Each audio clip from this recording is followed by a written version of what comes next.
መልአክ የሚለው ቃል ሌሎች ቦታዎች ላይ የእግዚአብሔር መልአክ ተብሎ የተተረጎመው ራሱ ቃል ነው። ቃሉ መልእክተኛ ማለት ብቻ ነው። የመልእክተኝነት ግብር ያለው የትኛውም አካል መልአክ ተብሎ ይጠራል። ካህኑ ለምዶ መልአክ ተብሎ ይጠራው ስለተላከ ነው። የመልእክተኝነትን ግብር ብቻ ነው የሚያመልከው። በመጽሐፍ ቅዱስ ውስጥ ስዕለት የሚሳለው ለእግዚአብሔር ነው። ከልጅነት ጀምሮ እስከዛ ድረስ የመገበኝ እግዚአብሔር ከክፉ ነገር ሁሉ ያዳነኝ መልአክ እርሱ ብሎ በነጠላ ግስ ነው የዘጋው። ስለዚህ እግዚአብሔር ብሎ የሚጠራው መልአኩን ነው። ስለዚህ ቁጥር 14 ላይ ማን ነው እግዚአብሔር ተብሎ ይጠራ ያለው? መልአኩ ነው። እንግዲህ እግዚአብሔር ሰማይና ምድርን የሞላ መለኮት ነው አይደለም? ታዲያ እንዴት እግዚአብሔር ዞር አለ ሊባል ይችላል? ከእግዚአብሔር በቀር ለአንዳች አምላክ የሚሰዋ ይጥፋ። ስለዚህ ከእግዚአብሔር በቀር ለማንም መሰዋት ክልክል ነው። መሳፍንት 6 ላይ ግን ጌዲዮን ለእግዚአብሔር መልአክ እየሰዋ ነው። አሁን ጥያቄው በእሳት መስዋዕት የሚቀበለው ማን ነው ስንል እግዚአብሔር እንደሆነ እንረዳለን። እንግዲህ የተገለጠለት አካል የእግዚአብሔር መልአክ ነኝ አላለው። ነገር ግን የእግዚአብሔር መልአክ መሆኑን አወቀ። መልአክ ስላለ ብቻ ፍጡር መንፈስ ነው አንል።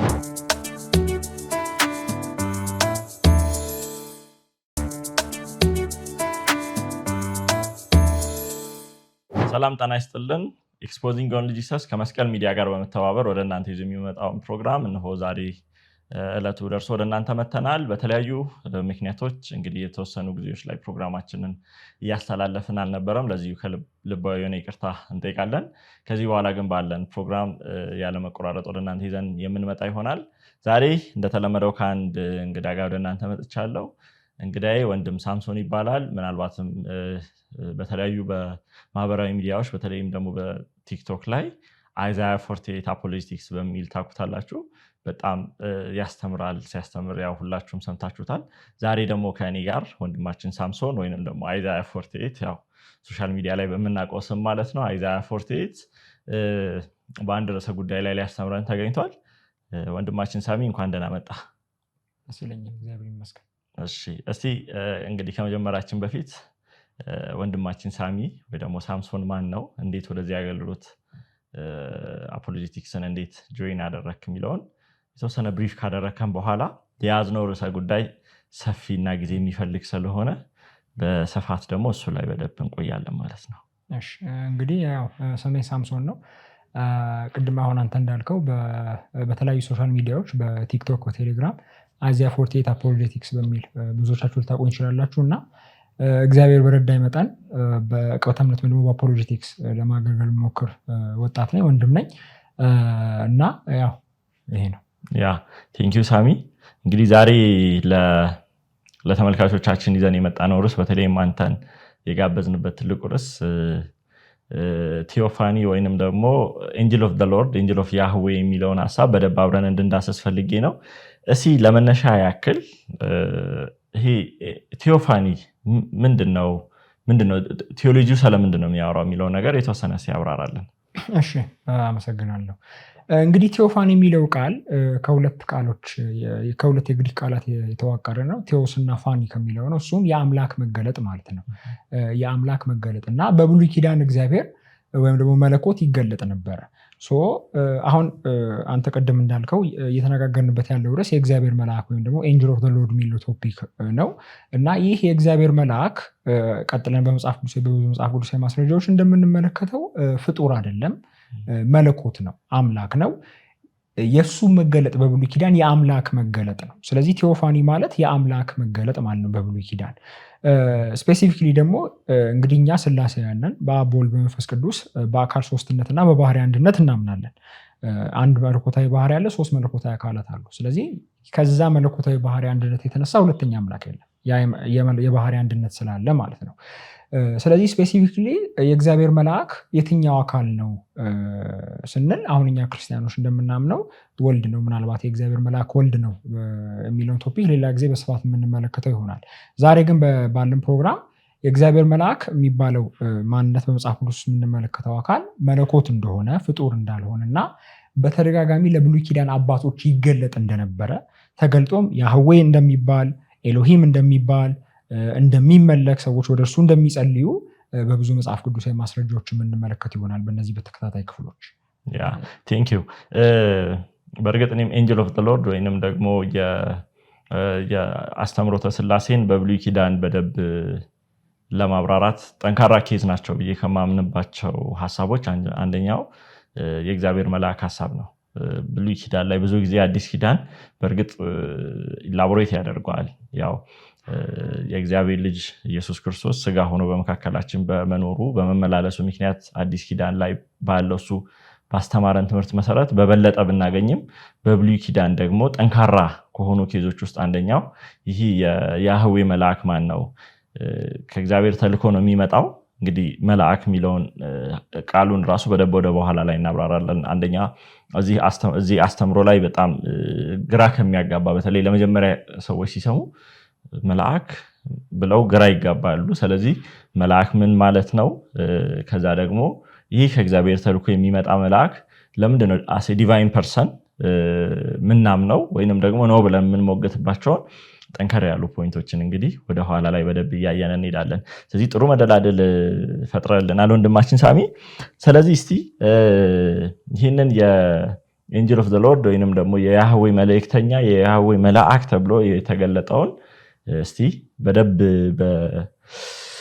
በመጽሐፍ ቅዱስ እስቲ የተወሰነ እያነሳን እንሂድ ማለት ነው። ኦኬ ወደ መጽሐፍ ቅዱሱ አሁን ስንገባ ከሱ በፊት ግን አንድ ነገር ልናገር። ይሄ በብሉይ ኪዳን የነበረው ይሄ እግዚአብሔር መልአክ ወይም ደግሞ መልአክ ያህዌ የሚባለው አካል ክርስቶስ ነው፣ ወልድ ነው፣ ፍጡር አይደለም። ግን እሱ ነው የሚለው እምነት በበርካታ የቤተክርስቲያን አባቶች የታመነ እምነት ነው። በጀስቲን ማርቲር የታመነ እምነት ነው። በእነ አይራኒየስ የታመነ እምነት ነው። ሌሎች እውቅ ቤተክርስቲያን አባቶች ያስተማሩት እምነት ነው። በብዛት ኦልሞስት ማጆሪቲ የሚባሉት ጥንታውያን ቤተክርስቲያን አባቶች ያስተማሩት እምነት ነው። ስለዚህ አዲስ ትምህርት አይደለም፣ ወይም ደግሞ የሆነ ሰዓት ላይ የተጀመረ ኖቨልቲ አይደለም። የፈጠራ ትምህርት አለ፣ ከጥንት ጀምሮ የታመነ የነበረ ትምህርት ነው። ሲቀጥል ደግሞ በዚህ ዘመን የነበሩ አይሁዳውያን እና ኢቭን ጥንት የነበሩ አይሁዳውያንም እንኳ ስለ እግዚአብሔር መልአክ የተናገሩት ነገር ፍጡር ሊሆን እንደማይችል አምላክ እንደሚሆን ያሳያሉ። ለምሳሌ ራቤኑ አሼር ባህያ እንደነ ኢብን ኤዝራ የመሳሰሉ የአይሁድ ረቢዎች ይሄ ስለ እግዚአብሔር መልአክ የተናገሩት ነገር ምናልባት ሌላ ጊዜ በሰፊው መመልከት እንችላለን። ፍጡር ሊሆን እንደማይችል አምላክ እንደሆነ ተናግረዋል። አዲስ እምነት አይደለም፣ በክርስትናም የታመነ እምነት ነው። ከክርስትናም ባሻገር ከቤተክርስቲያን አባቶችም ባሻገር በጥንታውያን አይሁዳዮችም ኢቭን ከክርስትና ከተጀመረ በኋላ ባሉ አይሁዳውያንም የታመነ እምነት ነው። ሌላ ጊዜ ምናልባት በስፋት የምንመለከተው ይሆናል። ወደ መጽሐፍ ቅዱሳዊ ማስረጃ ስንገባ መልአክ ማለት ምን ማለት ነው? አሁን ብዙ ሰው መልአክ የሚለው ቃል ፍጡራን መናፍስት፣ እግዚአብሔር የፈጠራቸው ፍጡራን መናፍስት ብቻ የሚጠሩበት ስያሜ አድርጎ ያስባል። ልክ እንደነ ሚካኤል፣ ልክ እንደነ ገብርኤል ብቻ ያሉ አካላት የሚጠሩበት ስያሜ አድርጎ ያስባል። ይሄ ግን ትክክል አይደለም። በመጽሐፍ ቅዱሳዊ አስተምሮ ወይ ደግሞ በመጽሐፍ ቅዱሳዊ አጠቃቀም ቢብሊካል ዩሴጅ መልአክ የሚለው ቃል መልእክተኛ ማለት ብቻ ነው። አሁን በአማርኛችን መልአክና መልእክተኛ የተለያዩ ቃላት ናቸው። በእንግሊዝኛም እንዲሁ ሜሰንጀር እና ኤንጅል የተለያዩ ቃላት ናቸው። ነገር ግን በዕብራይስጥ መልአክና መልእክተኛ የተለያዩ ቃላት አይደሉም፣ አንድ ቃል ነው። ማልአህ የሚለው ቃል ነው። ያው ሁለቱም ሴሜቲክ ስለሆኑ ከአማርኛው ጋር ይመሳሰላል ዕብራይስጡ። ማልአህ የሚለው ቃል መልእክተኛ ማለት ብቻ ነው። ሰዎች ማልአህ ተብሎ ተጠርተዋል። ኦብቪየስሊ ፍጡራን መናፍስት መልእክተኞች ስለሆኑ መልአክ ተብሎ ተጠርተዋል። አሁን ቀጥለን በማስረጃ እንደምንመለከተው ደግሞ መለኮት መልአክ ተብሎ ተጠርተዋል። ለምንድን? ስለተላከ የመልእክተኝነት ግብር ስላለው the function of a messenger ስላለው መልአክ ተብሎ ተጠርተዋል። አንድ መልአክ ወይም ደግሞ መልእክተኛ ተብሎ የተጠራ አካል ባህሪው ምን እንደሆነ ባህሪው ምን አይነት እንደሆነ ከአውዱ ነው የምንለየው። ሰው ይሆን ፍጡር መንፈስ ይሁን መለኮት ይሆን ከአውዱ ነው የምንለየው እንጂ መልአክ ስላለ ብቻ ነሰሰርሊ ፍጡር መንፈስ ነው ብለን አናስብም። ለምሳሌ አሁን ያስገቡታል ስክሪን ላይ ሐጌ 1:13 ላይ የምንመለከተው ቃል አለ። ሐጌ 1:13 እንደዚህ ይላል፣ የእግዚአብሔርን መልእክተኛ ሐጌ በእግዚአብሔር መልእክት ህዝቡን እኔ ከእናንተ ጋር ነኝ ይላል እግዚአብሔር ብሎ ተናገረ። አሁን እዚህ ጋር እንደምትመለከቱት የእግዚአብሔር መልእክተኛ ሐጌ ይላል። አሁን እዚህ ጋር የእግዚአብሔር መልእክተኛ ሐጌ የሚለውን ቃል በዕብራይስጡ ብትመለከቱት የዕብራይስጡን ቃል ብትመለከቱት እንደዚህ ይላል፣ ወዮሜር ሐጋይ ማልአክ አዶናይ በመላኮት ያህዋ ለአም ሌኦሜር አኒ አትኸም ንኡም ያህዋ። አየኸው፣ ማልአክ ያህዋ። ሐጋይ ማልአክ ያህዋ ተብሎ ተጠርቷል። ኦኬ፣ አዶናይ ተብሎ ሊነበብ ይችላል። የእግዚአብሔር ስም ያህዌም ተብሎ ሊነበብ ይችላል። ያ ብዙ ጊዜ አይሁዳውያኑ አዶናይ ብሎ ቢያነቡትም እኛ ያህዌ ብለን እናንበዋለን፣ አዶናይ ብለን እናንበዋለን። ግን ነንደሌስ ሐጋይ መልአክ ተብሎ ተጠርቷል። አሁን እዚህ ጋር ሐጌ 1:13 ላይ መልአክ የሚለው ቃል ሌሎች ቦታዎች ላይ የእግዚአብሔር መልአክ ተብሎ የተተረጎመው ራሱ ቃል ነው። ቃሉ መልእክተኛ ማለት ብቻ ነው። የተላከ የትኛውም አካል የመልእክተኝነት ግብር ያለው የትኛውም አካል መልአክ ተብሎ ይጠራል። መልአክ ስላለ ብቻ ፍጡር መንፈስ ነው አንልም። ፍጡር መንፈስ ነው አንልም። ሌላ ማስረጃ እንጨምር። ሚልክያስ 2:7 ሚልክያስ 2:7 እንደዚህ ይላል፣ ካህኑ የሰራዊት ጌታ እግዚአብሔር መልእክተኛ ነውና ከንፈሮቹ እውቀትን ይጠብቁ ዘንድ ይገባቸዋል፣ ሰዎችም ሕግን ከአፉ ይፈልጉ ዘንድ ይገባቸዋል ይላል። ካህኑ የሰራዊት ጌታ እግዚአብሔር መልእክተኛ ነው። አሁንም በዕብራይስጥ ይህንን ቃል ሚልክያስ 2:7 ስንመለከት መልአክ የሚለው ቃል ራሱ ቃል ነው ያለው። ኦኬ ኪሾፍቴ ኮሄን ሾምሩ ደአት ወቶራ ያብቃሹ ማፔሁ ኪማልአህ ያህዋ ጽባኦቱ ይላል። አየው መልአክ ያህዋ መልአክ ተብሎ ተጠርቷል ካህኑ። ስለዚህ ካህኑ ለምዶ መልአክ ተብሎ የተጠራው ስለተላከ ነው። የመልእክተኝነትን ግብር ብቻ ነው የሚያመለክተው። እንግዲህ አሁን በአውዱ ካህን ከተባለ መቼስ ሰው ነው። ሀጋይ ከተባለ መቼስ ሰው ነው። ስለዚህ መልእክተኛ ማለት ብቻ ነው። ስለዚህ አንድ ባህሪ ብቻ የሚጠራበት አለ፣ ግብርን የሚያመለክት ነው። ስለዚህ ይሄ እግዚአብሔር መልአክ ማን ነው? ስፔሲፊክሊ ይሄ እግዚአብሔር መልአክ ማን ነው ስንል የመጀመሪያው የመጽሐፍ ቅዱስ ማስረጃችን እናምጣ፣ አምላክ መሆኑን የሚያሳየው። ምናልባት ግን ወደ አሁን ያነሳው በጣም ጠንካራ እንትን ይመስለኛል። ምክንያቱም ቅድም እንዳልኩት በመነሻዬ ላይ መልአክ የሚለውን ቃል ብቻ ወስደን መናፍስት ፍጡራንን ያመለክታን ማለት እንደማንችል ከዕብራይስጡ በደንብ አንስተናል። በእንግሊዝኛውም ሆነ በአማርኛውም ያንን ዲስቲንክሽን ያስቀምጣል። ፍጡራን መናፍስትንም ለማሳየት የሚጠቀመውንና ከዛ ማንኛውም ደግሞ የመላክ ግብር ደግሞ ያለውን ለመጠቀም ሁለቱን ዲስቲንክሽን አለ፣ በእንግሊዝኛውም አለ።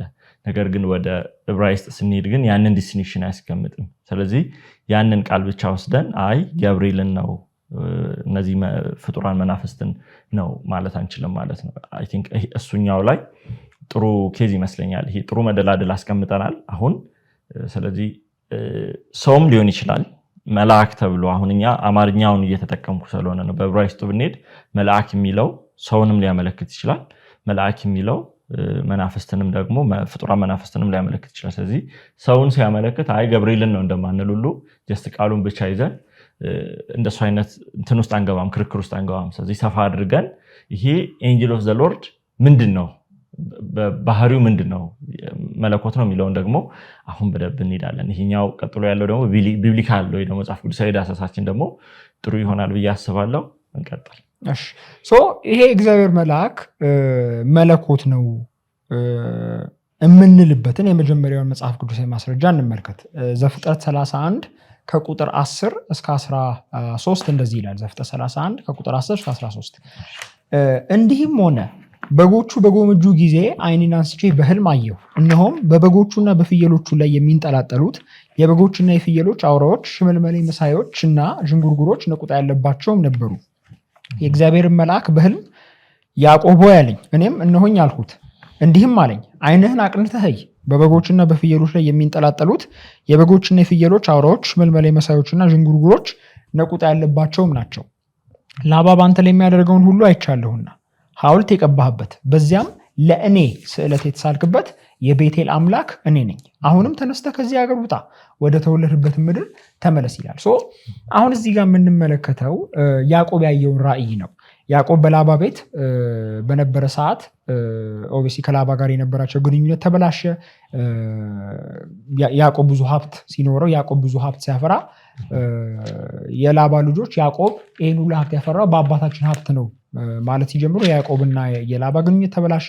ከዛ በኋላም እግዚአብሔር ወደ ቤት ተመለሳለሁ፣ ያዕቆብን ወደ ቤት ተመለሳለሁ። ከዛ በኋላ ይሄኛውን የሆነውን ታሪክ ለሚስቶቹ ለራሄልና ለሊያ ሲነግራቸው በህልም ያየውን ነገር እየነገራቸው ነው። በህልም የሆነውን ነገር ሲነግራቸው ምንድን ነው የሆነው? የእግዚአብሔር መልአክ ተገልጥልኛል። አሁን ቁጥር 11 ላይ እንደምትመለከቱት የእግዚአብሔርን መልአክ በህልም አለኝ ነው የሚለው። ተናጋሪው የእግዚአብሔር መልአክ ነው።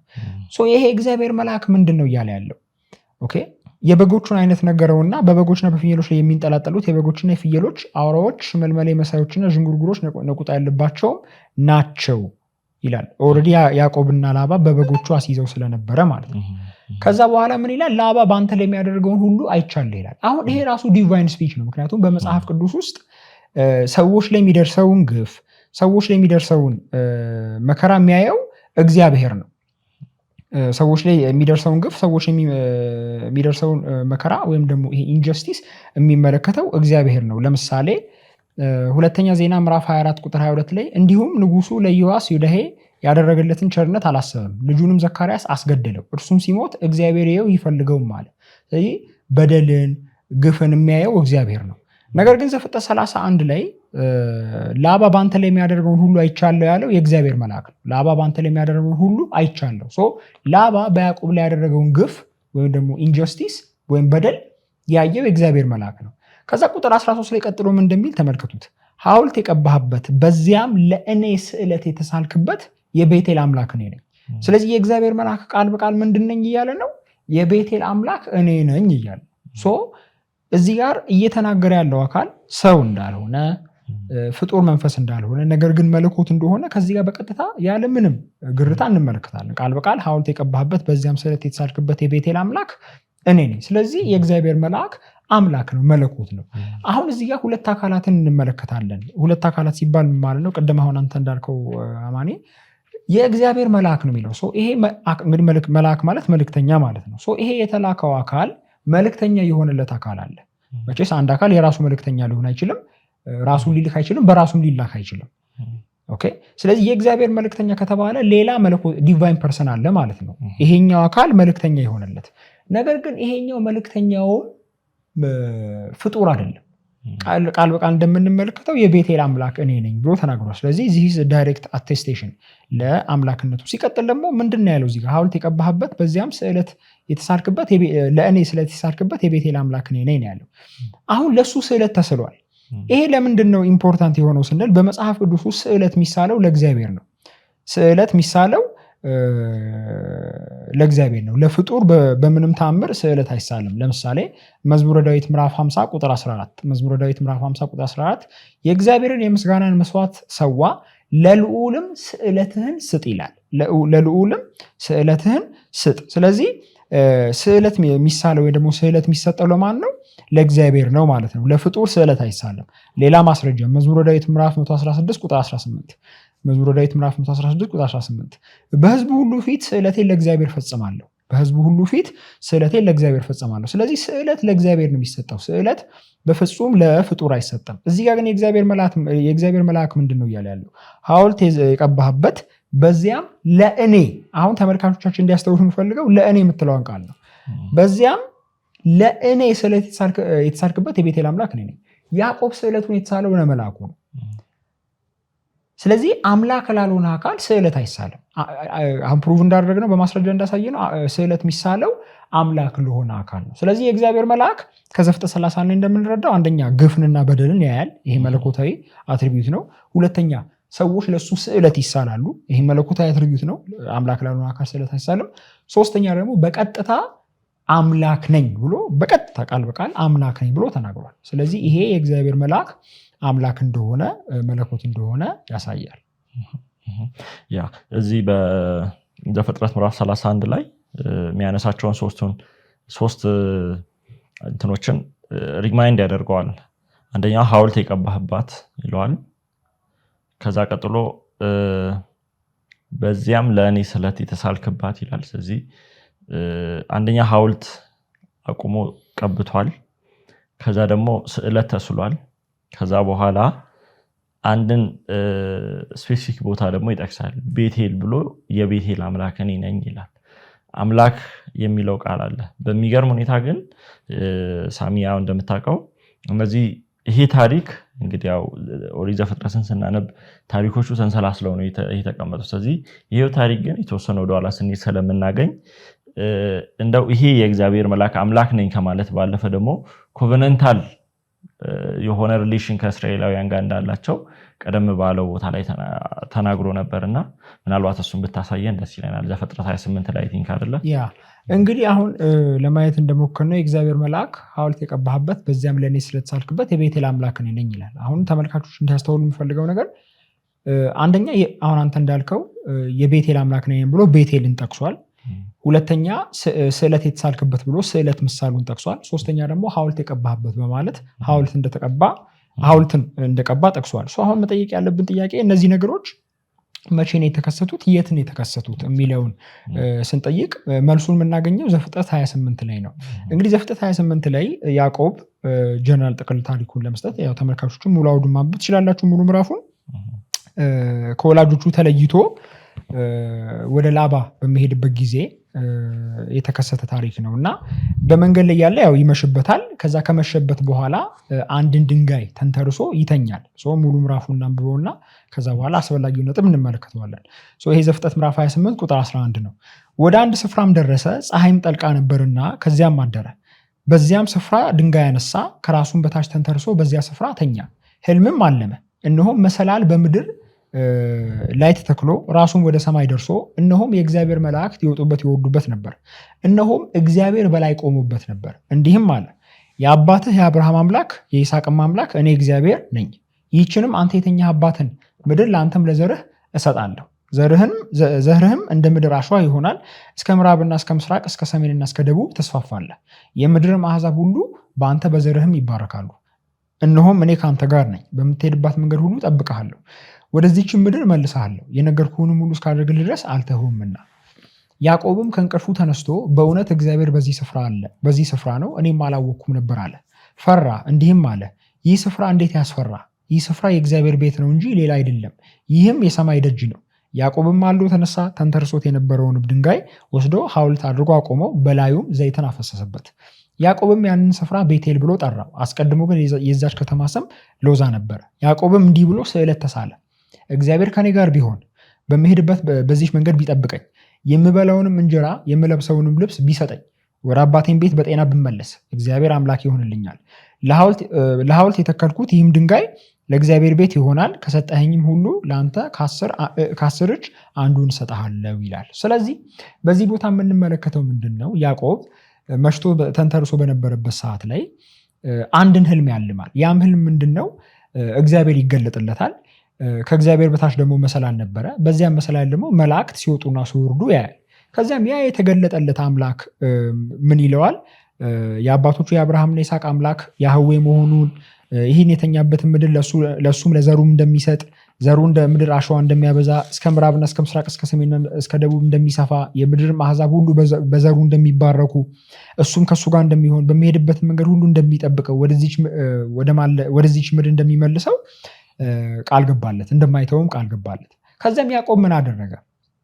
ተነስቶ ያችን ቦታ ቤቴል ብሎ ሰየማት። ዘፍጥረት 31 ላይ ምንድን ነው የሚለው? የቤቴል አምላክ አይደለ ያለው? ያንን ቦታ ቤቴል ብሎ ሰየመው። ቀድሞ ስሟ ሎዛ ነበረ፣ አሁን ቤቴል ብሎ ሰየመው። ከዛስ ሐውልት አቆምና ዘይት አፈሰሰበት። ሐውልት ያቆምክበት የተባለው ለዛ ነው። ከዛ ወረድ ብሎ እንደምንመለከተው ስዕለትን ተሳለ። እግዚአብሔር ከኔ ጋር ቢሆን በሚሄድበት መንገድ ቢጠብቀኝ፣ የምበላውንም እንጀራ የምለብሰውንም ልብስ ቢሰጠኝ፣ ወደ አባቴን ቤት በጤና ብመለስ እግዚአብሔር አምላክ ይሆንልኛል ብሎ ስዕለት ተሳለ። ስለዚህ በዘፍጥረት 31 ላይ ቅድም የተመለከትነውን ታሪክ ሪፈር የሚያደርገው ዘፍጥረት 28 ነው። አያችሁ። ስለዚህ እዚህ ጋር እግዚአብሔር ተገልጦለት ታይቶት እነዚህ መሐላዎች ሁሉ ምሎለት ነበረ። ያዕቆብም ያን ቦታ ካየው በኋላ ቤቴል ብሎ ሰየመው፣ ዘይትም ሐውልቱ ላይ ፈሰሰበት፣ እንዲሁም ስዕለት ተሳለ። ስለዚህ ለማን? ለተገለጠለት አምላክ ማለት ነው። ስለዚህ ዘፍጥረት 31 ላይ የእግዚአብሔር መልአክ ተገልጦ ሐውልት የቀባህበት በዚያም ስዕለት የተሳልክበት የቤቴል አምላክ እኔ ነኝ ሲል እዚህ ዘፍጥረት 28 ላይ የተገለጠለት አምላክ ነው ማለት ነው። አሁን እዚህ የአባት አብርሃምና ይስሐቅ አምላክ እግዚአብሔር ነኝ ያህዌ ነኝ። እዚህ እግዚአብሔር የሚለው ቃል ያህዌ ነው። ቁጥር 13 ላይ እግዚአብሔር ነኝ የሚለው ያህዌ ነው። ያህዌ ነኝ ያለው መልአኩ ነው። ያ መልአክ ያህዌ ነው። ያ ያህዌ ነው። እዚህ ጋር ሲያናገረው የነበረው የእግዚአብሔር መልአክ ነው። ምዕራፍ 28 ላይ የእግዚአብሔር መልአክ ተብሎ ባይጠራም እርሱ እንደሆነ ከዘፍጥረት 31 እናውቃለን። ስለዚህ ይሄ ዊዛውት ኤኒ ዳውት የእግዚአብሔር መልአክ አምላክ እንደሆነ ፍጡር እንዳልሆነ ያሳያል። ሌላው በጣም አስፈላጊው ነጥብ ዘፍጥረት 31 ላይ አንድ ሚል ቃል አለ። ምን ይላል? ዘፍጥረት 31 13 ላይ ሐውልት የቀባህበት በዚያም ለእኔ ስለተሳልክበት የቤቴል አምላክ እኔ ነኝ። አሁንም ተነስተህ ከዚህ ሀገር ውጣ፣ ወደ ተወለድክበት ምድር ተመለስ ይላል። ወደ ተወለድክበት ምድር ተመለስ። ይሄኛው ሪፈር የሚያደርገው ዘፍጥረት 28 ነው። ለምንድን ከተባለ ዘፍጥረት 28ን ነው ሪፈር የሚያደርገው። ዘፍጥረት 28:15 ላይ እነሆም እኔ ከአንተ ጋር ነኝ፣ በምትሄድባትን መንገድ ሁሉ እጠብቅሃለሁ፣ ወደዚህች ምድር እመልስሃለሁ፣ የነገርኩህን ሁሉ እስካደርግልህ ድረስ አልተውህምና ይላል። ዘፍጥረት 31:13 ላይ ወደ ተወለድክበት ምድር ተመለስ ብሎት ነበር። ለምንድን? ኦልሬዲ ዘፍጥረት 28:15 ላይ ወደዚህች ምድር እመልስሃለሁ ስላለው ማለት ነው። ወደዚህች ምድር እመልስሃለሁ ስላለው ይሄ ዘፍጥረት 28 ላይ የተገለጠው እግዚአብሔር ያው ራሱ የእግዚአብሔር መልአክ እንደሆነ ነው የሚያሳየው። ስለዚህ እዚህ ጋር ያህዌ የተባለው ያ የእግዚአብሔር መልአክ እንደሆነ ከዚህ እንረዳለን። በጣም ጥሩ ማብራሪያ ነበረ ሳሚ። በተጨማሪ ምናልባት እዚህ ጋር ለተመልካቾቻችን በዘፍጥረት ምዕራፍ 31 ላይ የተገለጠው ያ የእግዚአብሔር መልአክ ወይንም ደግሞ የቤቴል አምላክ እኔ ነኝ ብሎ የሚናገረው የእግዚአብሔር መልአክ ምዕራፍ 28 ላይ ቀደም ባለው በዘፍጥረት ታሪክ ውስጥ ያለው እሱ ራሱ መሆኑ ምንም አይጠያይቅም ወይ ደግሞ የሚያሻማ አይደለም። ምክንያቱም ቅድም ያልነው 3 አጋጣሚዎችን አንስተናል። 3ቱንም ነገሮች ደግሞ ዘፍጥረት ምዕራፍ 28 ላይ ይንተናል።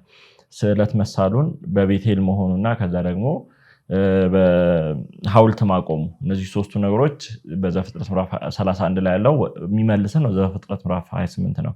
ግን ዘፍጥረት ምዕራፍ 28 ላይ አንድ በጣም ቅድም ያልኩት ይሄ እግዚአብሔር ራሱን ከእስራኤል አባቶች ጋር ወይንም ደግሞ ፓትሪያርክ ጋር ሪሌት የሚያደርገው ኮቨነንታል በሆነ መልኩ ነው። እዚህ ላይ አንድ የሚለው ነገር አለ። ምዕራፍ 28 ላይ እንደዚህ ይላል ቁጥር 10 ያዕቆብም ከቤርሳቤህ ወጥቶ ወደ ካራን ሄደ፣ ወደ አንድ ስፍራም ደረሰ፣ ፀሐይም ጠልቃ ነበርና ከዚያም አደረ። በዚያም ስፍራ ድንጋይ አነሳ፣ ከራሱም በታች ተንተርሶተኛ ካለ በኋላ ህልምም አለመ ምናምን ካለ በኋላ አሁን እግዚአብሔር ሲናገር እንደዚህ ይላል። እግዚአብሔርም በላይ ቆሞበት ነበር፣ እንዲህም አለ፣ የአባትህ የአብርሃም አምላክ የይስሐቅ አምላክ እኔ እግዚአብሔር ነኝ። ማለት እዚህ ጋር እየተናገረ ያለው የእግዚአብሔር መልአክ ነው። በእርግጥ አያሻማም። የእግዚአብሔር መልአክ ሌላም ቦታዎች ላይ ይህንኑ ሲናገር እናያለን። ዘጸአት ምዕራፍ 3 ላይ ይህንኑ ይናገራል። ስለዚህ የእግዚአብሔር መልአክ ይህንን መናገሩ ስላሴያዊ የሆነ አስተሳሰብ ካለን ኦኬ ቀላል ነው። ነገር ግን ስላሴያዊ አስተሳሰብ ከሌለን ወይንም ደግሞ እግዚአብሔር አንድ ማንነት ብቻ አለው በአካል አንድ ነው ካለን የአንዱ እግዚአብሔር መልእክተኛ ሆኖ ለማን ነው የመጣው? ሴንስ የማይሰጥ ይሆናል። በተለይም እዚህ ጋር ደግሞ የአብርሃም የይስሐቅ አምላክ የያዕቆብ አምላክ እኔ ነኝ ብሎ ራሱ መግለጡ እግዚአብሔር እኔ ነኝ ማለቱ ዘጸአት ምዕራፍ 3 ላይ ካለው ጋር ተመሳሳይ ነው። ከሌሎች ቦታዎችም ላይ መሳፍንት ምዕራፍ 2 ላይ ይሄንኑ ደግሟልና በጣም ጠንካራ ኬዝ ነው ያቀረብከው። ምናልባት እዚህ ላይ ሌላ የምትጨምረው ነገር ካለ? ያ እዚህ ጋር ብዙ የሚነሱ ሀሳቦች አሉ። ከጊዜ እጥረት የተነሳ ብዙ ማናነሳቸው ከጊዜ የተነሳ ማንሳት ማንችላቸው ሀሳቦች አሉ። ያዕቆብ ከእግዚአብሔር መልአክ ጋር ያለው ግንኙነት በጣም ሰፊ ነው። በመላው ዘፍጥረት ታሪክ ውስጥ እንዲሁ በመላው መጽሐፍ ቅዱስ ውስጥ ያዕቆብ ከእግዚአብሔር መልአክ ጋር ያለው ሪሌሽንሺፕ ጠንካራ እንደሆነ እንረዳለን። ነገር ግን በህይወቱ መጨረሻ የተናገረውን ነገር በህይወቱ መጨረሻ ላይ ስለ እግዚአብሔር መልአክ ምን አለ የሚለው ነው። አሁን ዘፍጥረት 28 እና ዘፍጥረት 31ን በጥልቀት ማየት ይቻላል። እያንዳንዱ ነጥብ ከሌሎች የመጽሐፍ ቅዱስ ክፍሎች ጋር ዘፍጥረት 35 ጋር ዘፍጥረት 32 ጋር እንዴት እንደሚገናኙ ማየት ይቻላል። ምናልባት እግዚአብሔር ከፈቀደልን ሌላ ጊዜ እንመለከታለን። አሁን ግን ከጊዜ እጥረት የተነሳ ዲፕ አንገባበትም፣ ሌላ ጊዜ እናየዋለን። አሁን ግን በህይወቱ መጨረሻ ብቻ የተናገረውን ነገር እንመልከት። ይህም ዘፍጥረት 48 ከቁጥር 15 እስከ 16 ነው።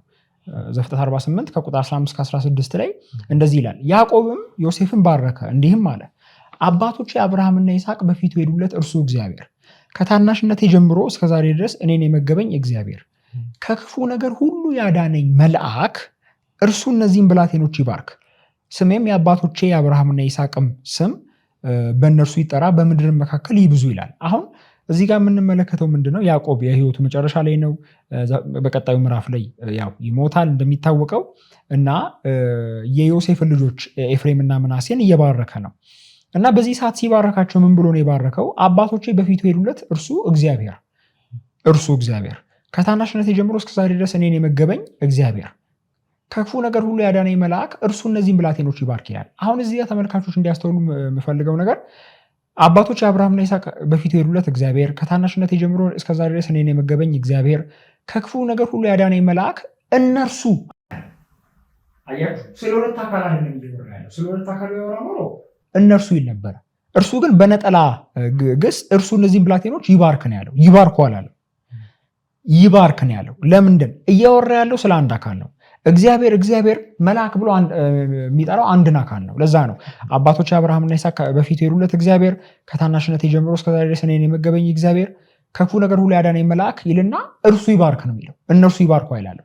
አንዱም ማንነት ነው እግዚአብሔር ብሎ መልአክ ብሎ የሚጠራው። ለምሳሌ እንዲህ አይነት ተመሳሳይ ሰዋሰዋዊ አወቃቀሮች ወይም ደግሞ ግራማቲካል ኮንስትራክሽኖች አሉ። ለምሳሌ ኢያሱ 22 ላይ እንደዚህ ይላል፣ የአማልክት አምላክ እግዚአብሔር፣ ከዛ ደግሞ የአማልክት አምላክ እግዚአብሔር ይልና እርሱ አውቆታል ይላል። የአማልክት አምላክ እግዚአብሔር አንድ፣ የአማልክት አምላክ እግዚአብሔር ይልና ደግሞ ሲቀጥል እርሱ አውቆታል ይላል። እርሱ አውቆታል፣ በነጠላ ግስ አውቆታል። ስለዚህ ሁለት ታይትሎች ተጠርቶ ሁለት ፕሮፐር ናውንስ ተጠርቶ በሲንጉላር ቨርብ ከተዘጋ አንድም ማንነት ነው ሪፈር የሚያደርገው። አውቀውታል አይደለም ያለው፣ አውቆታል ነው ያለው። እግዚአብሔር ነው እያመለከተ ያለው። በዚሁ ቶክን ዘፍጥረት 48 ላይ አባቶች አብርሃምና ይስሐቅ በፊቱ የሄዱለት እግዚአብሔር፣ ከልጅነት ጀምሮ እስከዛ ድረስ የመገበኝ እግዚአብሔር፣ ከክፉ ነገር ሁሉ ያዳነኝ መልአክ እርሱ ብሎ በነጠላ ግስ ነው የዘጋው። ስለዚህ እግዚአብሔር ብሎ የሚጠራው መልአኩን ነው። አይ እግዚአብሔር የተባለውና መልአኩ ይለያያሉ ከተባለ ለምን ይባርኩ አላለም? ለምን እነርሱ አላለም? ለምን በሲንጉላር ቨርብ ዘጋው? ይሄ የመጀመሪያው ነጥብ ነው። ሁለተኛ ደግሞ ቅድም አማኒ አንተ እንዳልከው አባቶች አብርሃምና ይስሐቅ በፊቱ የሄዱለት እግዚአብሔር ይላል። ዘፍጥረት 28 ላይ የእግዚአብሔር መልአክ ምንድን ነበር ያለው? የአባቶችህ የአብርሃም አምላክ የይስሐቅ አምላክ እኔ ነኝ ነበር ያለው የእግዚአብሔር መልአክ። የእግዚአብሔር መልአክ መሆኑ ዘፍጥረት 31 ላይ ፕሩቭ አድርገናል። ስለዚህ ኦልሬዲ ዘፍጥረት 28 ላይ የአባቶችህ የአብርሃምና የይስሐቅ አምላክ እኔ ነኝ ስላለው ዘፍጥረት 48 ላይ ያዕቆብ አባቶች አብርሃምና ይስሐቅ በፊቱ የሄዱለት እግዚአብሔር ቢል አይገርምም። ያንን ነው እየደገመ ያለው ማለት ነው። ሲቀጥል ከታናሽነት ጀምሮ እስከ ዛሬ ድረስ እኔን የመገበኝ እግዚአብሔር ሲል ሰፊ ርዕስ ነው ይሄ። እዚያ የመገበኝ የሚለው ቃል እረኛ የሆነኝ ማለት ነው። ከሌክሲኮኑ ምናልባት ሌላ ጊዜ እናየዋለን። ሲጠብቀው እንደነበረ ነው የሚያሳየው። ለምንድነው ሲጠብቀው እንደነበረ የሚያሳየው ካለን ዘፍጥረት 28 ላይ ምን ብሎት ነበረ? በምትሄድበት መንገድ ሁሉ ጠብቀሃለሁ፣ ከአንተ ጋር ሆናለሁ ብሎት ነበረ። ያዕቆብም ስለትይሳል እግዚአብሔር ከኔ ጋር ቢሆን በሚሄድበት ቦታ ሁሉ ቢጠብቀኝ ነበር ያለው ዘፍጥረት 28 ላይ ማለት የእግዚአብሔርን መልአክ ማለት ነው በዘፍጥረት 31 መሰረት። ስለዚህ እዚህ ጋር ከታናሽነት ጀምሮ እስከ ዛሬ ድረስ እኔን የመገበኝ እግዚአብሔር ቢል መልአኩን አይገርምም። ለምን? ዘፍጥረት 28 ላይ ኦልሬዲ ያንን ነው ቃል የገባለት ማለት ነው። እዚህ ጋር እያወራ ያለው ይህንን ነው ማለት ነው። ቀጥሎ ከክፉ ነገር ሁሉ ያዳነኝ መልአክ ይላል። ኤክስፕሊሲትሊ ስለ እግዚአብሔር መልአክ እያወራ እንደሆነ የምናውቀው ቁጥር 16 ላይ ከክፉ ነገር ሁሉ ያዳነኝ መልአክ ይላል። ይሄም ራሱ ሰፊ ርዕስ ነው፣ ሌላ ጊዜ እናየዋለን። ከክፉ ነገር ሁሉ ያዳነኝ ሲል ሪፈር እያደረገ ያለው ዘፍጥረት 32 ላይ ያለውን ክስተት ነው። ከወንድሙ ያዕቆብ ያዳነውን ነው። ሌላ ጊዜ በሰፊው እናየዋለን እሱን። ያኔ ከወንድሙ ከኤሳው እንዳዳነው ነው ሪፈር እያደረገ ያለው። ስለ እግዚአብሔር መልአክ እንደሚያወራ ግልጽ ነው። ግን አሁን ዋናው ነጥብ ልናስተውል የሚገባው ነገር ያዕቆብ ወደ እግዚአብሔር መልአክ እየጸለየ ነው። አስተውሉ። አንደኛ እግዚአብሔር ብሎ እየጠራው ነው። ከጥንት ጀምሮ የአባቶቹ የአብርሃምና ይስሐቅ አምላክ መሆኑ እየገለጸ ነው። አባቶቹ የአብርሃምና ይስሐቅ በፊቱ የሄዱለት እግዚአብሔር ብሎ እየገለጸ ነው። ከታናሽነት ጀምሮ እንደጠበቀው እየገለጸ ነው። ከክፉ ነገር ሁሉ እንዳዳነው ገልጿል። ከዚህም ባሻገር ግን እግዚአብሔር ከማለቱ ባሻገር እነዚህ ነገሮች እንዳደረግለት ከመናገሩን ባሻገር እየጸለየ ነው። ምን እንዲያደርግለት ነው እየጸለየ ያለው? ብላቴኖቹን እንዲባርክ ወደ መልአኩ እየጸለየ ነው። ከክፉ ነገር ሁሉ ያዳነኝ መልአክ እርሱ እነዚህን ብላቴኖች ይባርክ። ማንን ነው ይባርክ እያለ ያለው? መልአኩን ነው። ስለዚህ አሁን መጠየቅ ያለብን ጥያቄ የእግዚአብሔር መልአክ አምላክ ካልሆነ እንዴት ሰዎች ወደሱ ሊጸልዩ ቻሉ? አምላክ ወደ አኖላ አካል ይጸለያል እንዴ? ያውም እንዲባርክ ይሰማኛል ብሎ አይጸለይም። ስለዚህ ያዕቆብ ወደ እግዚአብሔር መልአክ እየጸለየ ነው። ስለዚህ አሁን ስላሴ ክርስቲያን ያልሆኑ ወይ ደግሞ ስላሴ ያልሆኑ ወገኖች እዚህ ጋር there in a huge predicament። ምክንያቱም ያዕቆብ ወደ እግዚአብሔር ወደ ሁለተኛ አካል እየጸለየ ነው። ቀደም እንዳልነው መልአክ ማለት መልእክተኛ ነው፣ ላኪ ያለው ማለት ነው። መልእክተኛ ሆኖ የሚሰራለት አካል አለው ማለት ነው። ወደ ሁለተኛ አካል ነው ማለት ነው። ግን ወደ ሁለተኛው አካል እየጸለየ ነው። እንዴት ሊሆን ይችላል? እዚህ ጋር ያዕቆብ እየጸለየ ያለው ኮንስትራክሽን ግራማቲካል ኮንስትራክሽኑን ስንመለከት ወደ ራሱ ወደ እግዚአብሔር የጸለየበት ግራማቲካል ኮንስትራክሽን ነው። ለምሳሌ ዘፍጥረት 31:49 ላይ እንደዚህ ይላል። ዘፍጥረት 31:49 ላይ እንደዚህ ይላል፣ ደግሞ ምጽባ ተባለ፣ በእኛ በተለያየን ጊዜ እግዚአብሔር በእኔና በአንተ መካከል ሆኖ ይጠብቅ ብሏልና ይላል። እግዚአብሔር በእኔና በአንተ መካከል ሆኖ ይጠብቅ ብሏልና። እግዚአብሔር ይጠብቅ ተብሎ ተጸልየዋል ወደ እግዚአብሔር ዘፍጥረት 31:49 ላይ። ግራማቲካል ኮንስትራክሽኑም አንድ አይነት ነው። ዘፍጥረት 31:49 ላይ እግዚአብሔር ይጠብቅ ተብሎ ወደ እግዚአብሔር ተጸለየ። ይጠብቅ ተብሎ በዛው ሰዋሰዋዊ አወቃቀር በዛው ግራማቲካል ኮንስትራክሽን ዘፍጥረት 48 ከ15-16 ላይ ከክፉ ነገር ሁሉ ያዳነኝ መልአክ እነዚህን ብላቴኖች ይባርክ ብሎ ጸለየ። ልክ ወደ እግዚአብሔር ይጠብቅ ተብሎ እንደተጸለየ ሁሉ መልአኩ ይባርክ ተብሎ ወደ መልአኩ ተጸልሏል። ይሄ ያለምንም ዳውት የእግዚአብሔር መልአክ መለኮት እንደሆነ ያሳያል። ሰዎች ወደሱ ይጸልያሉ እግዚአብሔር ከመባሉ ባሻገር ማለት ነው። በጣም ቆንጆ ማብራሪያ ነው። ተመልካቾቻችን ከዚህ ብዙ ነገር እየተማሩ እንደሆነ አስባለሁ። ቅድም በመግቢያችን እንደተናገርነው ይህ እምነት በጣም ታሪካዊ ነው። በጥንት አይሁዳውያን ቅድመ ክርስቶስ የነበሩ የአይሁድ መምህራን የጻፉበት የሚያምኑት እንዲሁም ደግሞ በጥንት የቤተክርስቲያን አበው ወይ ደግሞ በቤተክርስቲያን አባቶችም የተመሰከረለት ትምህርት ነው። ዛሬ እያየን ያለ ነው። ወደ ሁለተኛው የመጽሐፍ ቅዱስ ሀሳብ እንሂድ እስቲ። እንግዲህ ሁለተኛው የመጽሐፍ ቅዱስ ክፍል ዛሬ የምናነሳው መሳፍንት 6 ነው። መሳፍንት 6 ብዙ ጊዜ ትኩረት የሚደረግበት የመጽሐፍ ቅዱስ ክፍል አይደለም። ኢቭን ያው እንዳልከው የእግዚአብሔር መልአክ ላይ የሚለው ቶፒክ ብዙ ፎከስ አይደረግም። ብዙ ፎከስ ቢደረግ መልካም ነው። መሳፍንት 6 ከቁጥር 11 ጀምሮ እንደዚህ ይላል። የእግዚአብሔርን መልአክ መጥቶ በኦፍራ ባለችው ለአቢዜራዊው ለኢዮአስ በነበረችው በአድባሩ ዛፍ በታች ተቀመጠ። ልጁም ጌዲዮን ከምድያማውያን ለመሸሸግ በወይን መጥመቂያ ውስጥ ስንዴ ይወቃ ነበር። የእግዚአብሔር መልአክ ለእርሱ ተገልጦ አንተ ጽኑ ኃያል ሰው እግዚአብሔር ካንተ ጋር ነው አለው። ጌዲዮንም ጌታዬ ሆይ እግዚአብሔር ከኛ ጋር ከሆነ ይህ ነገር ሁሉ ለምን ደረሰብን? አባቶቻችንስ እግዚአብሔር ከግብፅ አውጥቶናል ብለው ይነግሩን የነበረ ታምራቱ ወዴት አለ? አሁን ግን እግዚአብሔር ትቶናል፣ በምድያማውያንም እጅ አሳልፎ ሰጥቶናል አለው። እግዚአብሔርም ወደ እርሱ ዞር ብሎ በዚህ በጉልበትህ ሂድ፣ እስራኤልንም ከምድያም እጅ አድን፣ እነሆ ልኬሃለሁ አለው። እርሱም ጌታ ሆይ እስራኤልን በምን አድናለሁ? ወገኔ ከምናሴ ነገድ ከሁሉ ይልቅ የተጠቃ ነው፣ እኔም በአባቴ ቤት የሁሉ ታናሽ ነኝ አለው። እግዚአብሔርም በእርግጥ ከአንተ ጋር እሆናለሁ፣ ምድያምንም እንደ አንድ አድርገህ ትመታለህ አለው። እርሱም በአንተ ዘንድ ሞገስ ካገኘው የምትናገረኝም አንተ እንደሆነ ምልክት አሳየኝ፣ ወደ አንተም እስክመለስ ድረስ ቁርባኔንም አምጥቼ እስካቀርብልህ ድረስ እባክህ ከዚህ አትላወስ አለው። እርሱም እስክመለስ ድረስ እቆያለሁ አለው። ጌዲዮንም ገባ፣ የፍየሉንም ጠቦት የኢፍ መስፈሪያም ዱቄት የቂጣ እንጎቻም አዘጋጀ። ስጋውንም በሌማት አኖረ፣ መረቁንም በምንቸት ውስጥ አደረገ። ሁሉንም ይዞ በአድባሩ ዛፍ በታች አቀረበለት። የእግዚአብሔርን መልአክ ስጋውንና የቂጣውን እንጎቻ ወስደህ በዚህ ድንጋይ ላይ አኑር፣ መረቁንም አፍስስ አለው። እንዲህም አደረገ። የእግዚአብሔርን መልአክ በእጁ ያለውን የበትሩን ጫፍ ዘርግቶ ስጋውንና የቂጣውን እንጎቻ አስነካ። እሳትም ከድንጋዩ ውስጥ ወጥቶ ስጋውንና የቂጣውን እንጎቻ በላ። የእግዚአብሔርን መልአክ ከዓይኑ ተሰወረ። ጌዲዮንም የእግዚአብሔር መልአክ እንደሆነ አየ። ጌዲዮንም አቤቱ አምላኬ ሆይ ወዮልኝ፣ የእግዚአብሔርን መልአክ ፊት ለፊት አይቻለሁና አለ ይላል። ስለዚህ በዚህ ክፍል ላይ ብዙ ሀሳብ አለ። ከጊዜ ጥረት የተነሳ በደንብ በጣም ዲፕ መግባት ብንገባ ደስ ይለን ነበር፣ ግን ብዙ ሀሳብ አለ። የመጀመሪያው ነጥብ ምንድን ነው? የእግዚአብሔር መልአክ ለጌዲዮን ተገለጠ። የተገለጠው ማነው? የእግዚአብሔር መልአክ ነው። ቁጥር 11 ላይ እንደምንመለከተው አሁን የእግዚአብሔር መልአክ ተገልጦለት ወይ ደግሞ መጥቶ የት ነው የተቀመጠው ስንል ቁጥር 11 ላይ እንደምንመለከተው በአድባሩ ዛፍ በታች ተቀመጠ ይላል። የእግዚአብሔር መልአክ በአድባሩ ዛፍ በታች እንደተቀመጠ ቁጥር 11 ላይ ተገልጿል። ከዛም ቁጥር 12 ላይ የእግዚአብሔር መልአክ ለጌዲዮን ተገልጦ ያነጋግረው ጀመር። የእግዚአብሔር መልአክና ጌዲዮን ሲነጋገሩ እንመለከታለን። ቁጥር 12 እና 13 ላይ አንተ ጽኑ ኃያል ሰው እግዚአብሔር ካንተ ጋር ነው አለው። ከዛ በኋላ ጌዲዮንም እግዚአብሔር ከኛ ጋር ከነበር ይህ ሁሉ ነገር እንዴት ደረሰብን? አባቶቻችን ከግብፅ እግዚአብሔር አውጥቶናል ብሎ የነገሩን ታምራት የት አለ? አሁን የለም፣ በምድያማውያን እጅ ተላልፈን ተሰጥተናል ብሎ ይናገረዋል ማለት ነው፣ በተስፋ መቁረጥ መንፈስ ቁጥር 13 ላይ። ከዚያም ቁጥር 14 ላይ አንድ የሚገርም ነገር እንመለከታለን። እግዚአብሔርም ወደ እርሱ ዞር ብሎ በዚህ በጉልበት ሂድ፣ እስራኤልንም ከምድያም እጅ አድን፣ እነሆ ልኬሃለሁ አለው። ቁጥር 14 ላይ ጌዲዮንን ማን አናገረው ይላል?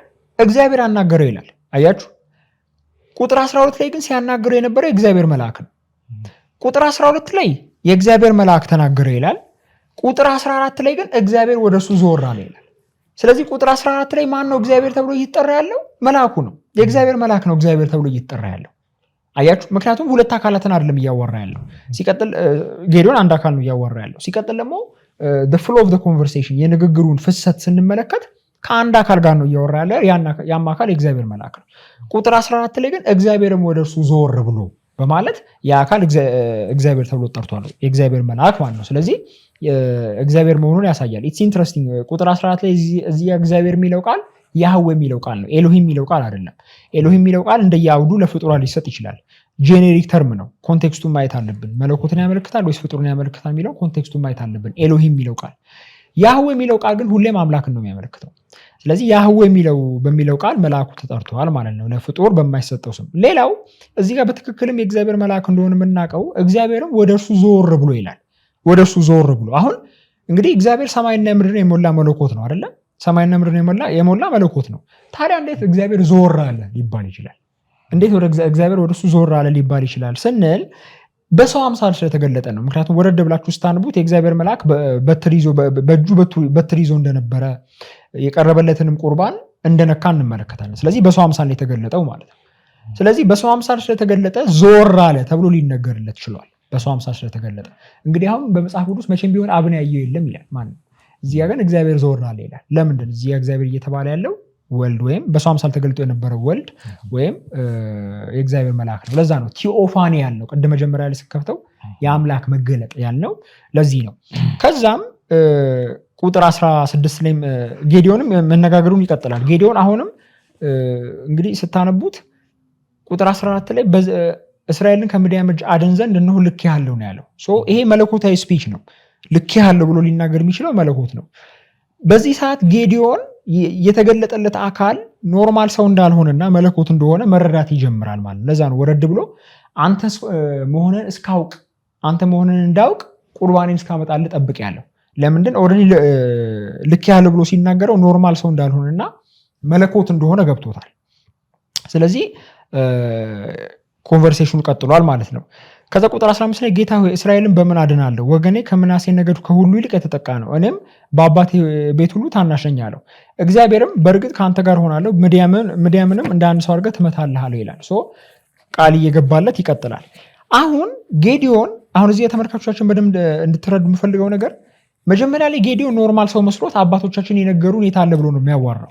አሁን ግን ይሄ የተገለጠለት አካል ከሚናገርበት መንገድ የተነሳ ኖርማል ሰው እንዳልሆነና መለኮት እንደሆነ መረዳት ጀምሯል ጌዲዮን። ይሄን በምን እናውቃለን?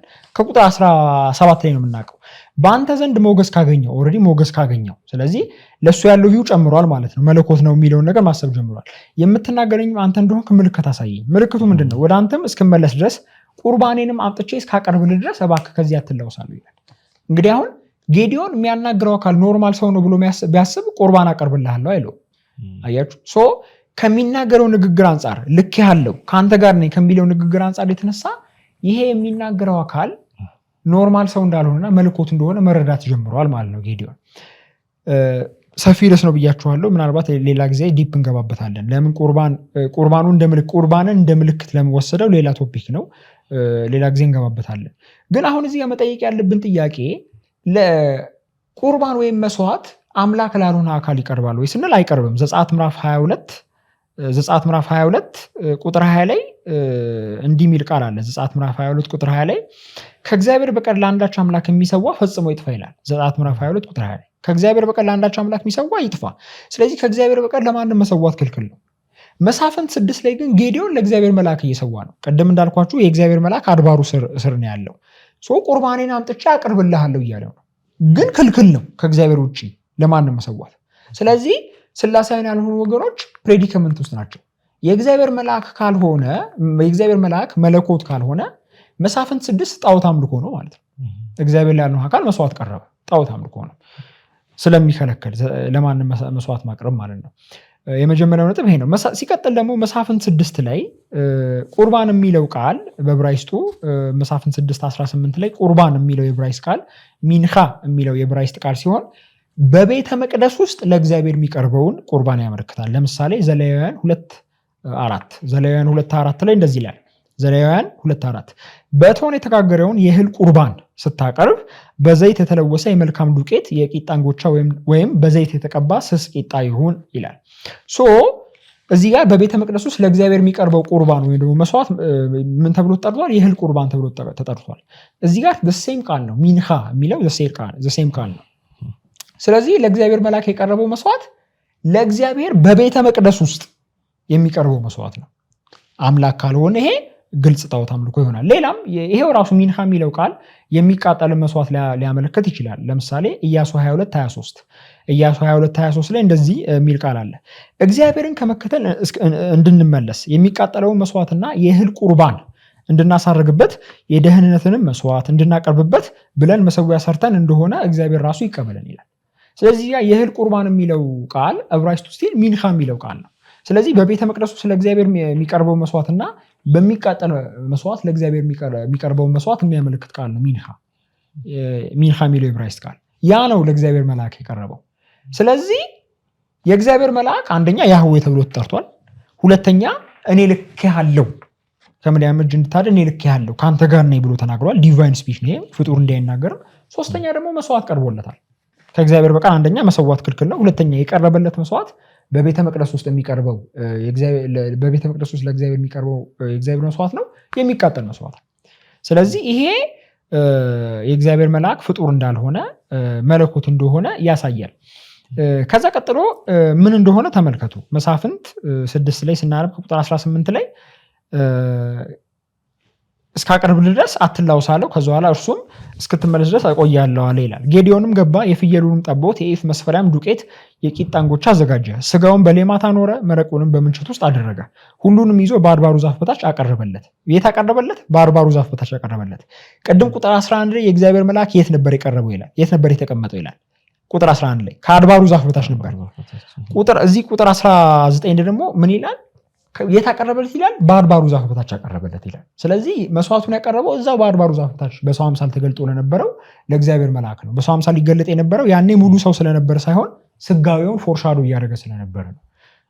የቤተክርስቲያን አባቶችንም ሌላ ጊዜ እንጠቅሳለን። ስለዚህ ያኔ ተገልጦለት ለነበረው አካል መስዋዕቱን አቀረበለት። ሁለተኛ ደግሞ አቀረበለት ነው የሚለው። አሁን ተመልካቾች ማስተዋል ያለባቸው ነገር ሲምፕሊ አቀረበ አይደለም የሚለው፣ አቀረበለት ነው የሚለው። ለሱ በዕብራይስጡም ለፓኒዮ ነው የሚለው፣ ለሱ አቀረበለት። ስለዚህ የቀረበው ለማን ነው? ለመልአኩ ነው። ይሄ ከምንም በላይ የእግዚአብሔር መልአክ መለኮት እንደሆነ ያሳያል። መስዋዕት ይቀርብለታል። ግን ቀጥሎ ምን እንደሆነ በደንብ ግን ታሪኩ እዚህ ጋር ብቻ ያቆም ይቀጥላል። ቁጥር 20 ላይ የእግዚአብሔር መልአክ ስጋውንና የቂጣውን እንጎቻ ወስደህ በዚህ ድንጋይ ላይ አኑር፣ መረቁንም አፍስስ አለው። እንዲሁም አደረገ። አሁን አስተውሉ። ቅድም ቁጥር 14 ላይ እግዚአብሔር ወደ እርሱ ዞር አለ ነው የሚለው። ቁጥር 16 ላይም እንዲሁ እግዚአብሔርም እንዲህ አለ ነው የሚለው። አሁን ግን እዚህ ቁጥር 20 ላይ መልሶ የእግዚአብሔር መልአክ አለ።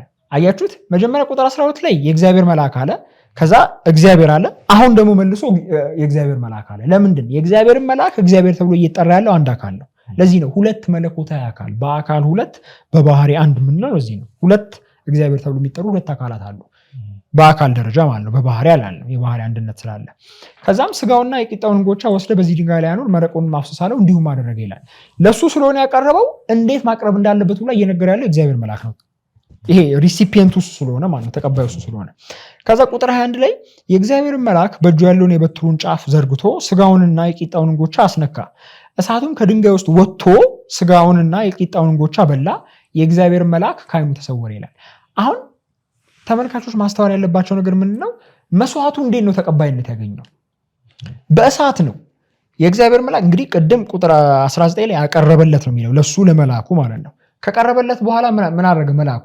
ድንጋዩን በያዘው በትሩ ነካው፣ ከድንጋዩም እሳት ወጥቶ መስዋዕቱን ተቀበለ። በእሳት መስዋዕቱን ተቀበለ የእግዚአብሔር መልአክ የቀረበለትም ማለት ነው። አሁን ጥያቄው በእሳት መስዋዕት የሚቀበለው ማን ነው ስንል እግዚአብሔር እንደሆነ እንረዳለን። ለምሳሌ ዘሌዋውያን ምዕራፍ 9 ቁጥር 24 ዘሌዋውያን ምዕራፍ 9 ቁጥር 24 እሳትም ከእግዚአብሔር ዘንድ ወጣ፣ በመሰዊያውም ላይ የሚቃጠለውን መስዋዕት ስቡንም በላ፣ ሕዝቡም ሁሉ አይተው እልል አሉ፣ በግንባራቸውም ወደቁ ይላል ዘሌዋውያን 9:24 ላይ። ስለዚህ በእሳት መስዋዕት የሚቀበለው ማን ነው? እግዚአብሔር ነው። ፍጡር አንደኛ አይሰዋለትም፣ ሁለተኛ ደግሞ በእሳት መስዋዕትን አይቀበልም። ይሄ ቢብሊካል አስተምሮ ነው። በእሳት መስዋዕት የሚቀበለው እግዚአብሔር ነው። ሌላ ሁለተኛ ማስረጃ ዘፍጥረት ምዕራፍ 15 ላይም እንዲሁ እግዚአብሔር መስዋዕትን በእሳት ሲቀበል እንመለከታለን። ስለዚህ ሌላ ማስረጃ አለ። ዘፍጥረት 15:17 ላይ ፀሐይን በገባች ጊዜ ታላቅ ጨለማ ሆነ፣ የምድጃ ጢስና የእሳት ነበልባል በዚያ በተከፈለው መካከል አለፈ ይላል። እዚህ እንግዲህ ዘፍጥረት 15 እንደሚታወቀው አብርሃም ብዙ መስዋዕቶችን ሰውቶ ነበር። የ3 ዓመት ጊደር፣ የ3 ዓመት ፍየል፣ የ3 ዓመት በግ፣ ዋኖስ፣ ርግብ ሰውቶ ነበረ እና በነዛ መስዋዕቶች ውስጥ እግዚአብሔር እነዛ መስዋዕቶች በእሳት ሲቀበል እንመለከታለን። ኦልሬዲ ጌዲዮን እነዚህን ያውቃቸዋል ማለት ነው። ኦልሬዲ ከመሳፍንት 6 ታሪክ በፊት የተፈጸሙ ታሪኮች ናቸው። ዘሌዋውያን 9 ዘፍጥረት 15 እንዲሁ ከጌዲዮን ታሪክ በኋላ እግዚአብሔር መስዋዕትን በእሳት ሲቀበል እንመለከታለን። በጣም የሚታወቀው ታሪክ የኤልያስ እና የበዓል ነቢያት ታሪክ ነው። አንደኛ ነገሥት ምዕራፍ 18 ቁጥር 38 ላይ የእግዚአብሔር እሳት ወደቀች፣ የሚቃጠለውን መስዋዕቱንም እንጨቱንም ድንጋዮቹንም አፈሩንም በላች፣ በጉድጓዱም ውስጥ ያለውን ውሃ ላሰች ይላል። ስለዚህ የእግዚአብሔር እሳት መስዋዕቶቹን እንደበላች ይናገራል ማለት ነው። ስለዚህ እግዚአብሔር ነው መስዋዕትን በእሳት የሚቀበለው። መሳፍንት 6 ላይ ግን የእግዚአብሔር መልአክ ነው የቀረበለትን መስዋዕት ያው ቀረበለት ስለሚል በእሳት የተቀበለው። ከእሳቱ ከድንጋዩ እሳቱ ወጥቶ መስዋዕቱን በላው ማለት ነው። ስለዚህ የእግዚአብሔር መልአክ መስዋዕትን መቀበል ብቻ ሳይሆን በእሳት መስዋዕትን ይቀበላል። በመጽሐፍ ቅዱስ ውስጥ ይሄ ለአምላክ ብቻ የሚሆን ነገር ነው። ስለዚህ ይሄ በሙሉ ጠቅለል አድርገን ስንመለከተው ከዚህ በፊት እንዳልኳችሁ እንግዲህ ጠለቅ ያለ ሀሳብ አለው። ብዙ ነገሮችን ማንሳት ይቻላል። እዚህ ጋር ለምን ቁርባን እንደ ምልክት ጠየቀ፣ ይሄ ከበፊቱ የመጽሐፍ ቅዱስ ታሪኮች ጋር ምን አይነት ግንኙነት አለው የሚለው ሌላ ጊዜ ብለን ማየት እንችላለን። ጠቅለል አድርገን ስናየው የእግዚአብሔር መልአክ ያህዌ ተብሎ ተጠርቷል። ልክሃለሁ እኔ ከአንተ ጋር ነኝ ብሎ እንደ አምላክ ይናገራል። መስዋዕት ይቀርብለታል፣ ደግሞ መስዋዕቱን በእሳት ይቀበላል። ይሄ ሁሉ ዲቫይን ወይም ደግሞ መለኮታዊ ማንነት እንደሆነ ደግሞ ዲቫይን ፐርሰን እንደሆነ ያሳያል። ከዛ ቁጥር 21 ላይ መስዋዕቱን ከተቀበለው በኋላ የእግዚአብሔር መልአክ ከዓይኑ ተሰወረ ይላል። ጌዲዮንም የእግዚአብሔር መልአክ እንደሆነ አየ። ጌዲዮንም አቤቱ አምላኬ ሆይ ወዮልኝ፣ የእግዚአብሔር መልአክ ፊት ለፊት አይቻለሁና አለ ይላል። አሁን እዚህ መጠየቅ ያለብን ጥያቄ እንግዲህ የተገለጠለት አካል የእግዚአብሔር መልአክ ነኝ አላለው። ነገር ግን የእግዚአብሔር መልአክ መሆኑን አወቀ።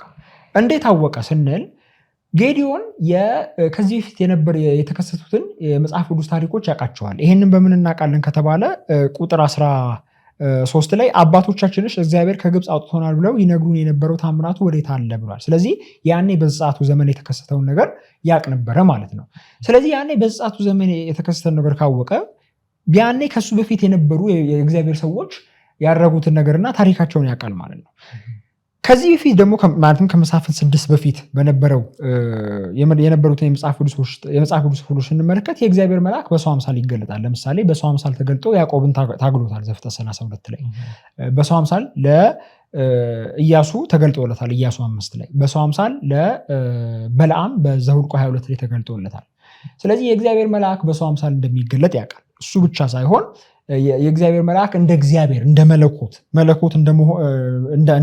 ወይም ደግሞ እንደ አምላክ እንደሚናገር ያውቃል። አሁን ለምሳሌ ዘፍጥረት 31 ላይ ሐውልት የቀባህበት በዚያም ስለተሰረገበት የቤቴል አምላክ እኔ ነኝ ብሎ እንደ መለኮት እንደሚናገር ያውቃል። ፕላስ ዙዛት ደግሞ ሰዎች እንደሚያመልኩት ያውቃል። ያዕቆብ ኦልሬዲ ወደ እርሱ ጸልዮ ዘፍጥረት 48 ላይ እንዲሁም ሌላ ጊዜ ምናልባት እግዚአብሔር ከፈቀደ እንመለከታለን። ዘፍጥረት 35 ላይ መስዋዕት ቀርቦለታል ለእግዚአብሔር መልአክ መሰዊያ ተሰርቶለታል። ይሄን ሁሉ ያውቃል ጌዲዮን። እሱ ብቻ ሳይሆን እንደሚሰወርም ያውቃል። ዘፍጥረት 35 ላይ እግዚአብሔር ለያዕቆብ ተገለጠለት ይልና መጨረሻ ላይ ከያዕቆብ ጋር ያደረጉት ንግግር ከጨረሱ በኋላ እግዚአብሔር አረገ ይላል ዘፍጥረት 35 ላይ። ስለዚህ ተገልጦ የሚሰራውን ስራ ሰርቶ የሚሰወረው የእግዚአብሔር መልአክ እንደሆነ ያውቃል ጌዲዮን።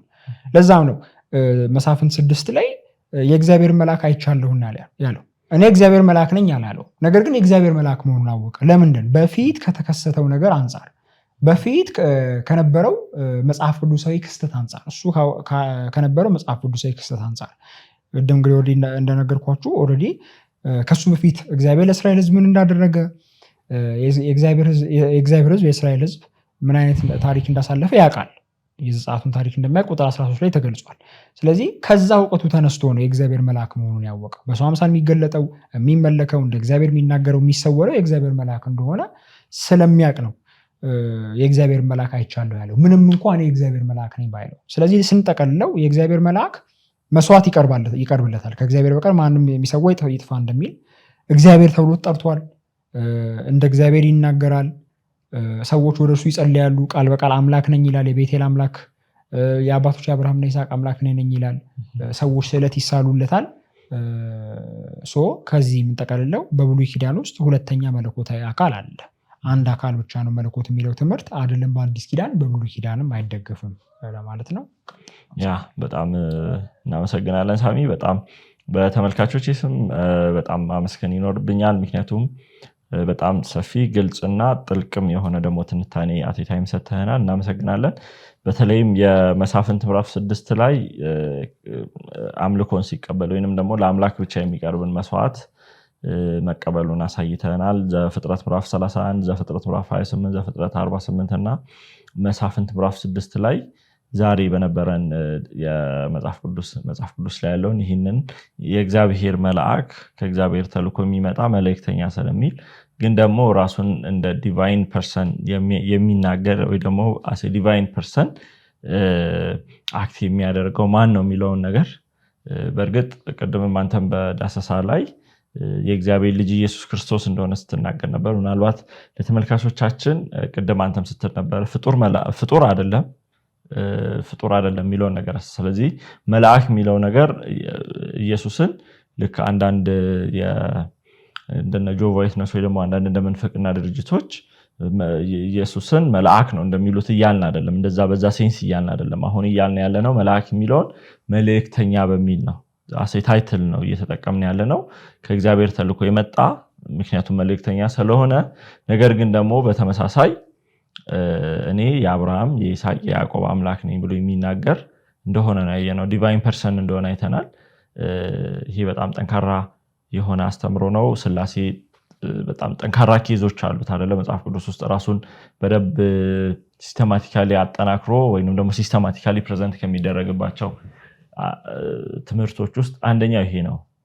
ስለዚህ በጣም እጅግ ጥሩ ጊዜ እንደነበረን ተስፋ አደርጋለሁ። እንግዲህ ተመልካቾቻችን ከወንድማችን ሳምሶን ወይንም ደግሞ አይዛያ ፎርቴት አፖሎጂቲክስ ጋር የነበረን ፕሮግራም እዚህ ጋር ያበቃል። ጥሩ ጊዜ እንደነበረን ተስፋ አደርጋለሁ። በሚቀጥለው ከሌላ እንግዳ ጋር በሌላ ርዕስ ተመልሼ እስክመጣ ድረስ ሼር፣ ሰብስክራይብ ማድረጋችሁን አትርሱ።